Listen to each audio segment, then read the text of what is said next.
On house-size jobs, drywall or stilts are a great productivity tool, and it doesn't take too long to get the hang of them. But check to see if they're legal in your state and if your insurance covers their use. Okay, I'm going to be starting the second coat on the ceilings first, using my 14-inch bevel trowel and the 6-inch taping knife. Whenever I start taping, I'm going to put a little bit of joint compound on the trowel and then put the second coat on the screws first. Taking most of the joint compound off, just leaving a very thin layer. Because all I'm trying to do here is fill the indentation caused by the fastener. I'm not trying to build up the joint compound anyplace else. The reason I'm doing the fasteners before I do the actual seams is because when I get taping this seam, if this seam has already been taped, and then when I go to do the fasteners, I could interfere with this tape joint with the taping knife. So I'm trying to avoid any potential marks in my seams.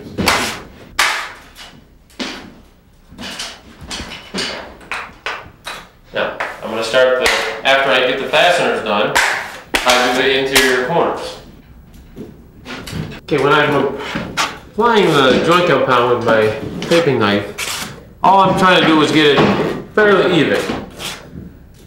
When I go to take the joint compound off, or to smooth it, is when I'm holding the trowel at an angle. If I hold it straight up like this, it's very hard to leave a little bit on. Most of it will come off. So when I'm smoothing it, I hold the trowel at quite an angle. Not flat against it, but enough of an angle to not take all the joint compound. I'm putting quite a bit of pressure on it. You can see the trowel bending even a little as I remove the joint compound. It's not just letting the trowel do it. I'm putting quite a bit of weight into it.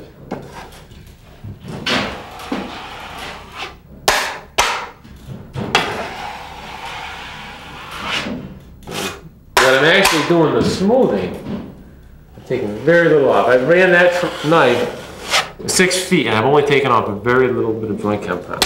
All I'm really doing is smoothing out what's there now.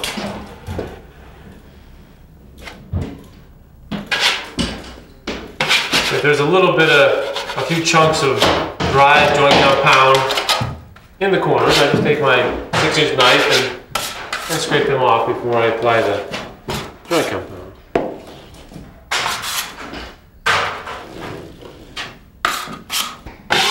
And keep in mind as you're doing this that this is a second coat. It's not the final coat. It's not going to be perfect.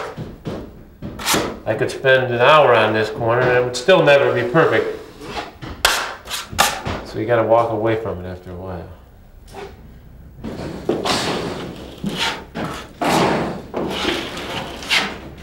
You can see that there are some slight wrinkles in the tape here. And that's what we're trying to get covered on the second coat. Making sure that those wrinkles no longer show after the second coat of joint compound and smooth it out.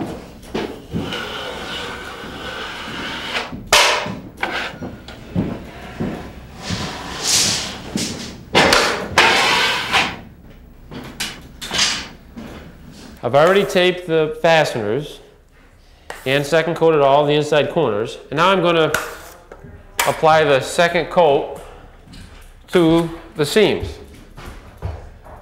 I use my 6-inch taping knife to apply a thin coat to each side of the seam. Probably about 4 inches to each side of the seam, 4 or 5 inches wide. And get it as even as possible, about probably a 1/4 inch thick or a little less than a 1/4 inch thick. And keep it straight.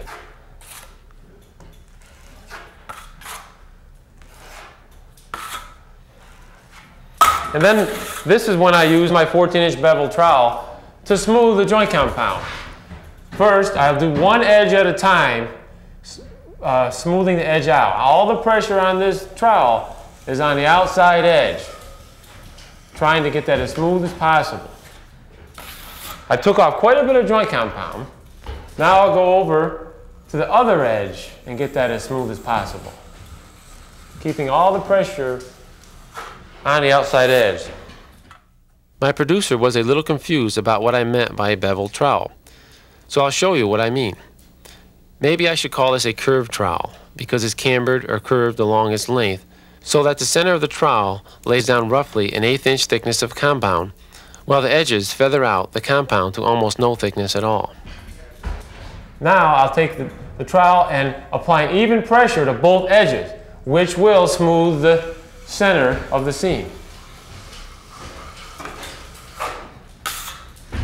The edges are still beveled pretty well, and the center is getting smoother. There's quite a few air bubbles, so I'll have to go over it 2 or 3 more times before I'm satisfied with it. Checking to make sure the edges are still beveled.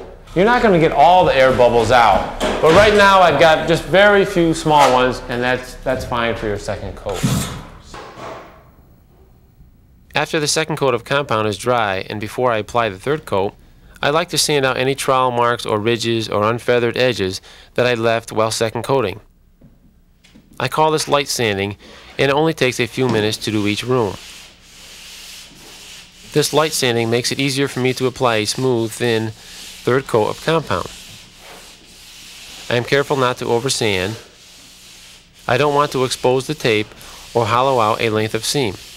Some tapers skip this step, but I think it saves time by making for an easier application of the third coat and an easier final sanding. You don't want to breathe this stuff, so you've got to wear a dust mask.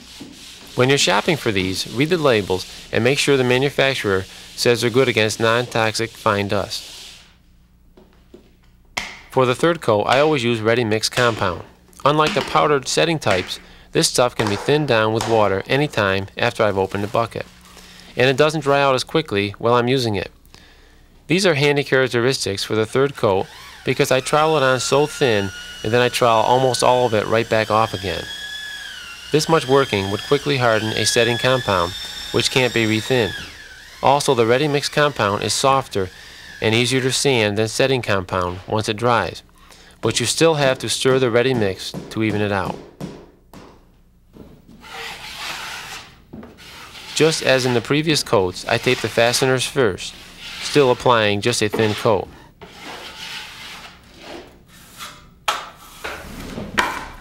One method for applying the joint compound on the seams for the final coat is with a 12-inch straight-handled trowel. I just take the joint compound and apply it to the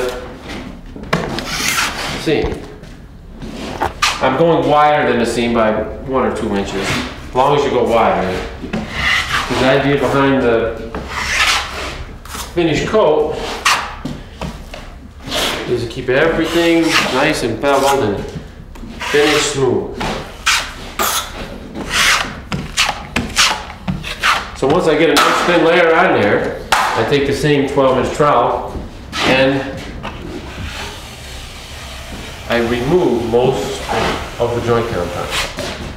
What I just did there was feather that edge in. So I'm going to feather the bottom edge in, removing most of the joint compound. Now all I have left to do now is to clean off the center.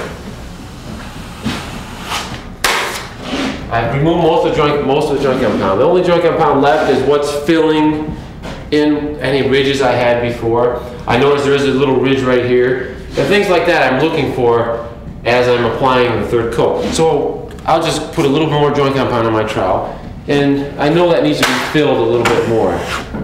So I'll just leave it on a little heavier. Most of it's still off. There's another little ridge here that I can see. And I just lightly go over that, leaving on a little more joint compound. And that's a good smooth third coat on the seam.